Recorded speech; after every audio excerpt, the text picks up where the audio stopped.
राधे राधे दोस्तों, आज है विजयादशमी और सभी को मेरी तरफ से शुभ विजया। बड़ों को मेरा प्रणाम और छोटों को मेरा बहुत बहुत प्यार। अभी मैं दशमी की पूजा और माँ दुर्गा की बौड़ों के लिए भारत सेवाश्रम जा रही हूँ। वहाँ पे जाके देखा कि दशमी पूजा ऑलरेडी स्टार्ट हो चुकी है। जब भी दशमी की पूजा होती है सबका मन बहुत ही उदास हो जाता है और जो पंडित जी मंत्रों के द्वारा माता के विसर्जन करते हैं वो मंत्र उच्चारण के टाइम भी उनका मन भी बहुत ज़्यादा उदास हो जाता है। वो उनकी वॉइस से ही पता चल जाता है।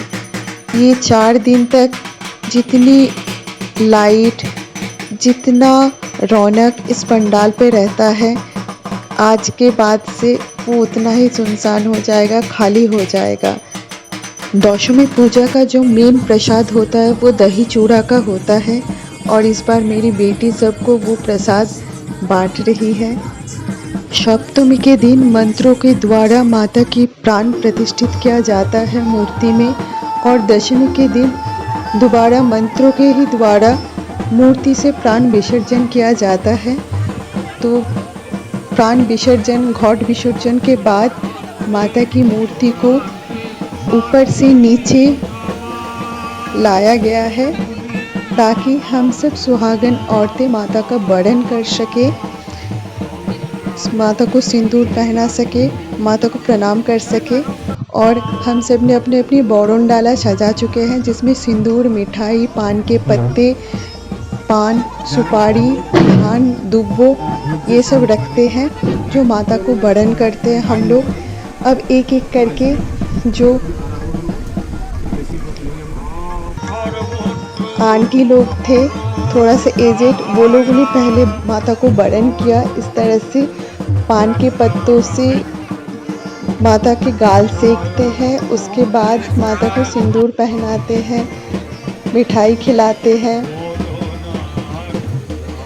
अब बहुत ज़्यादा भीड़ हो चुका था तो थोड़ा सा भीड़ कम हो जाए उसके बाद मैं वरण करूँगी माता को। दुर्गा पूजा को लेके बहुत सारी कहानियाँ हजारों साल से प्रचलित है। ऐसे तो माँ दुर्गा आदि शक्ति महामाया का ही रूप है, लेकिन हम लोग मानते हैं कि माँ दुर्गा उमा के रूप में, घर की बेटी के रूप में अपने पूरे परिवार के साथ 4 दिन के लिए मायके आते हैं। अपना पति का घर यानी कैलाश शिव जी को छोड़ के अपने मायके में आते हैं 4 दिन के लिए। इसलिए हम लोग ये 4 दिन इतने एंजॉय करते हैं, उत्सव की तरह मनाते हैं, क्योंकि शादी के बाद जब बेटी अपने परिवार के साथ घर आते हैं तो घर पे जिस तरह से रौनक, खाना पीना, घूमना ये सब चलता है, उसी तरह से हम लोग माँ दुर्गा जब आते हैं तो उनको पूजा के साथ साथ उत्सव भी मनाते हैं।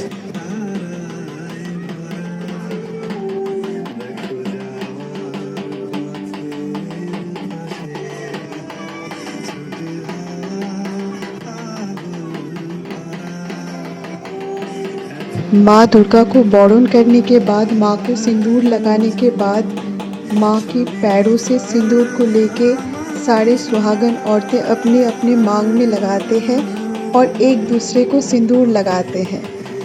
ये शुभ माना जाता है।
कुछ ही क्षण में माँ की मूर्ति का विसर्जन होने वाला है। मन बहुत दुखी होता है, फिर भी हम लोग ढाके ताले धूनुची नाच करते हैं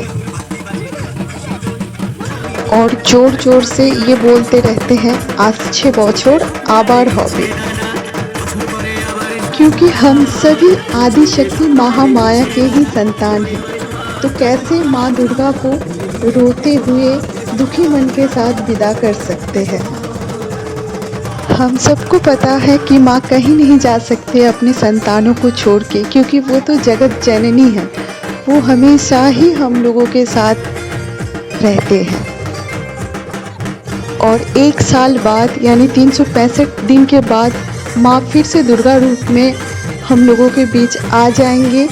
तो इसलिए हम लोग खुशी से उस दिन का काउंटडाउन स्टार्ट कर देते हैं माँ के रहते ही, कि आच्छे बछर आबार होबे। इसलिए हम लोग ढाके ताले इतना डांस करते हैं कि माँ फिर से नेक्स्ट ईयर हम लोगों के पास आ जाएंगे। माँ कहीं नहीं गए हैं, हम लोगों के बीच में ही है, हम लोगों के मन में है माँ।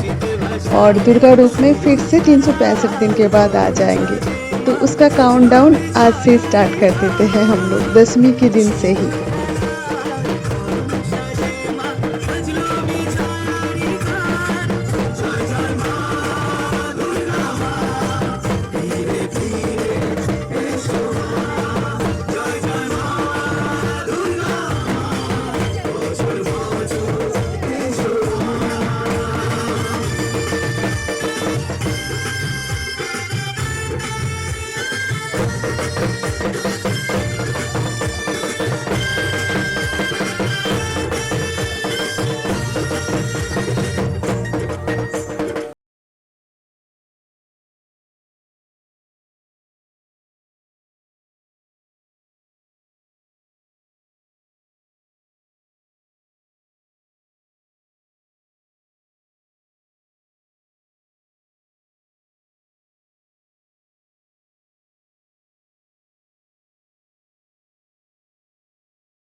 ये भारत सेवा आश्रम की पूजा है। तो फिर महाराज जी ने हम लोगों को भोग खाने के लिए बुलाया। हम सब गए वहाँ पे। चावल, दाल, सब्जी, पापड़, रसगुल्ला, चटनी माँ के प्रसाद के रूप में दशमी की प्रसाद हम लोगों ने ग्रहण की। और माँ की प्रसाद तो हमेशा ही बहुत ही ज़्यादा टेस्टी होता है। नवमी के दिन वहाँ पे शंख बजाने की कंपटीशन हुआ था, जिसमें मैं फर्स्ट आई थी और मुझे ये गिफ्ट मिला है। तो रास्ते में ही मेरी बेटी ने गिफ्ट खोल के देखना स्टार्ट कर दी कि मम्मा को क्या मिला है। और मुझे बहुत ही खूबसूरत से एक बुद्धा की मूर्ति मिला है, जो बहुत ही खूबसूरत है और मुझे बहुत पसंद आया। और रास्ते में मैंने देखा एक माँ दुर्गा विसर्जन के लिए लेके जा रहे थे वहाँ के पंडाल के लोग। वो विजया, राधे राधे।